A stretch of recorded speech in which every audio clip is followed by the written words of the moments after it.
आपका soul knowledgeable होता है। जब वो यहाँ आता है ना इस बॉडी को गेन करने के लिए, यानी आपके माँ बाप के सोल से बातचीत करता है, उसके पहले वो क्या करता है, वो जाता है हमारे आकाशिक रियल में, जहां हमारे चंद्रगुप्त जी बैठकर अपने कर्मों का लेखा जोखा लेके बैठे होते हैं ना, that is the Akashic real. Okay. वहां जाके सोल अपने कर्मों का हिसाब किताब बताता है।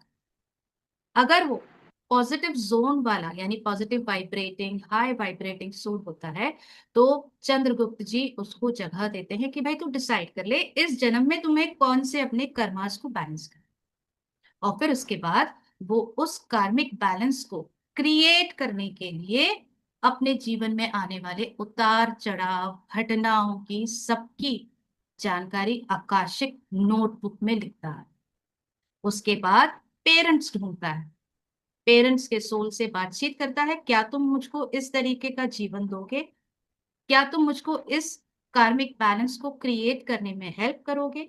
तब फिर वो हामी भरने के बाद अपने माँ बाप खुद डिसाइड करके यहाँ, और फिर उसका जीवन जो हम कहते हैं ना कि आपका स्नैपशॉट होता है आकाशिक, जो तारे होते हैं वो आपके जीवन का स्नैपशॉट लेके आते हैं। तो उस हिसाब से हमारे सोल को प्लैनेट्स हेल्प करते हैं, हमारे स्टार्स नक्षत्र हेल्प करते हैं कि तुम्हारे इस चीज के लिए मैं तुमको ये रिजल्ट दूंगा, तुम्हारे उस चीज के लिए मैं तुमको वो रिजल्ट दूंगा। बैलेंस कैसे क्रिएट करता है वो, बैलेंस क्रिएट करता है अपने एटीट्यूड में। जो भी पिछले जन्मों के कार्मिक बैलेंसेस क्रिएट करने हैं, उन कर्मों का एटीट्यूड के थ्रू पश्चाताप करता है, भरपाई करता है, और अपने एक्शंस के थ्रू उनको बैलेंस करता है। मान लीजिए कि आपका सोल ऐसा था जिसने कि पिछले जन्मों में किसी के या बहुत सारे लोगों के साथ डिसीटफुल बिहेवियर किया होगा। आपको आपके जीवन में ऐसे लोग मिलेंगे जो आपको धोखा देंगे, आपको जानते बूझते भी धोखा खाना पड़ेगा। आप कोशिश करोगे कि मैं धोखा नहीं खाऊं, तो भी एंड टाइम पे कुछ ऐसा हो जाएगा कि आपको धोखा खाना पड़ेगा।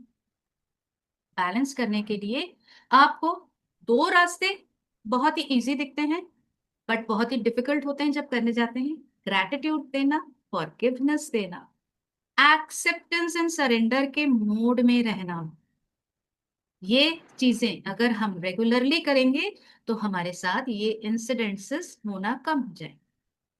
क्योंकि इसके अलावा हमारे पास कुछ नहीं है, जो हम कर चुके उसकी भरपाई तो हमें या तो किसी दूसरे को इसी तरीके से अपने पैसे लुटा के या स्कैम में फंस के देनी पड़ेगी, या उसके साथ अपने रिलेशनशिप में धोखा खा के देनी पड़ेगी, या फिर हमें ऐसे लोगों की मदद करनी पड़ेगी, एक्शन वाली जहां तक बात होती है, जो किसी से धोखा खाए। तो आपका एक्शन क्या होना चाहिए, helping those people who have gone through a similar situation like you, that will be the action part. Spiritual part क्या हो गया, एटीट्यूड वाला क्या पार्ट हो गया, ग्रेटिट्यूड, फॉरगिवनेस, सरेंडर,